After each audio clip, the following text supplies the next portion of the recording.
Ce serait une première dans l'histoire spatiale européenne. Une immense pince articulée envoyée dans l'espace. Son surnom, la Griffe. Sa mission, nettoyer l'orbite de la Terre. Un robot développé par l'entreprise suisse ClearSpace qui prévoit d'envoyer son premier prototype d'ici 2026.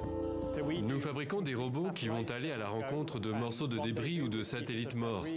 Ils s'approcheront, navigueront près d'eux, puis s'attacheront, s'accrocheront à eux, leur feront un gros câlin grâce à nos compétences robotiques. Puis ils les tireront vers le bas et les laisseront se consumer en toute sécurité dans l'atmosphère. La mission est commandée par l'Agence spatiale européenne et constitue une première étape vers un environnement spatial plus propre, car l'orbite de la Terre est polluée par des millions d'objets accumulés depuis le début de la conquête spatiale en 1957. On y trouve des restes de propulseurs de fusées ou encore des vestiges d'explosions accidentelles. On estime qu'on a à peu près 36 000 objets de la taille du poing, 10 cm ou plus. Si on diminue un peu après au point de vue taille, on a grosso modo 300 000 objets de 1 cm ou plus. On a 150 millions d'objets de 1 mm.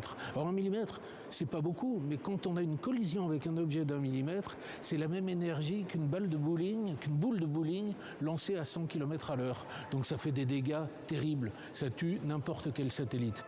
Au total, ce serait plus de 9000 tonnes de débris spatiaux qui tourneraient au-dessus de nos têtes.